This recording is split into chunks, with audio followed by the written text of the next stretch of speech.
Um, I see Rommel is asking how much is an average average rent in New York City. Anna, do you know the answer to that one?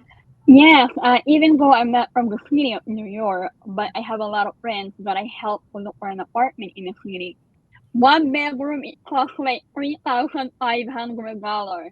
The food will only cost 2,500. If you're in the city, you're going to drive. There's so many subway.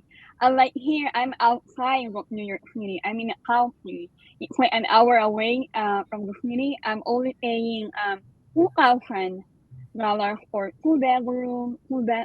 I have amenities. I have my own laundry. So it really varies where you're located in a certain place.